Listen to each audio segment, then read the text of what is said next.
Majelis Kehormatan Mahkamah Konstitusi atau MKMK menyatakan bahwa pendapat berbeda atau dissenting opinion Wakil Ketua MK Saldi Isra yang bermuatan emosional bukan pelanggaran etik. Selain itu, MKMK menegaskan bahwa pelaporan atas Saldi Isra tidak beralasan menurut hukum dan patut dikesampingkan. Maka ada kesimpulan yang sama, tapi tidak apa-apa, saya baca saja. Kesimpulan, menimbang bahwa berdasarkan uraian duduk perkara fakta-fakta yang terungkap dalam rapat dan sidang pemeriksaan serta pertimbangan hukum dan etika di atas, dapat disimpulkan hal-hal sebagai berikut. 1. Dugaan pelanggaran kode etik dan perilaku hakim konstitusi yang terkait dissenting opinion terhadap hakim terlapor tidak terbukti melanggar kode etik dan perilaku hakim konstitusi. 2. Terhadap masalah kebocoran informasi, rahasia, RPH, dan kebiasaan praktek benturan kepentingan dalam penanganan perkara di Mahkamah Konstitusi, hakim terlapor secara bersama-sama terbukti tidak dapat menjaga keterangan dan informasi rahasia dalam rapat permusyawaratan hakim yang bersifat tertutup sehingga melanggar prinsip kepantasan dan kesopanan penerapan angka 9. 3. Praktek pelanggaran benturan kepentingan sudah menjadi kebiasaan yang dianggap sebagai sesuatu yang wajar. Hakim terlapor secara bersama-sama dengan hakim lainnya membiarkan terjadinya praktek pelanggaran kode etik dan perilaku hakim konstitusi yang nyata tanpa kesungguhan untuk saling ingat mengingatkan antar hakim, termasuk terhadap pimpinan karena budaya kerja yang ewuh pekewuh, sehingga kesetaraan antar hakim terabaikan dan praktek pelanggaran etika biasa terjadi.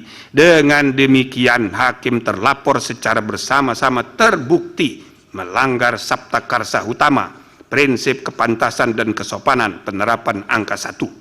Rekomendasi dianggap sudah dibacakan. Amar putusan, mengingat undang-undang dan seterusnya, memutuskan, menyatakan 1. Hakim terlapor tidak terbukti melakukan pelanggaran terhadap kode etik dan perilaku hakim konstitusi sepanjang terkait pendapat berbeda atau dissenting opinion. 2. Hakim terlapor secara bersama-sama dengan para hakim lainnya terbukti melakukan pelanggaran terhadap kode etik dan perilaku hakim konstitusi sebagaimana tertuang dalam Sabta Karsa Utama, prinsip kepantasan dan kesopanan sepanjang menyangkut kebocoran informasi rahasia rapat permusyawaratan hakim dan pembiaran praktek benturan kepentingan para hakim konstitusi dalam penanganan perkara.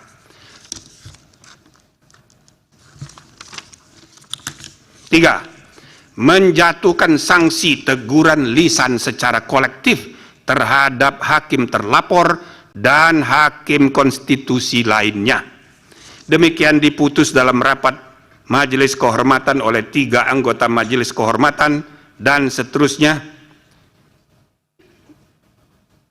pada hari Jumat tanggal 3 bulan November tahun 2023 dan hari Senin tanggal 6 bulan November tahun 2023 dan diucapkan dalam sidang pleno Majelis Kehormatan Mahkamah Konstitusi pada hari Selasa tanggal 7 bulan November tahun 2023 selesai diucapkan pada pukul 17.06 oleh 3 anggota Majelis Kehormatan Konstitusi, yaitu Jimli Asidiki sebagai Ketua Merangkap Anggota, Wahiduddin Adam sebagai Sekretaris Merangkap Anggota, dan Bintan R. Saragih sebagai anggota.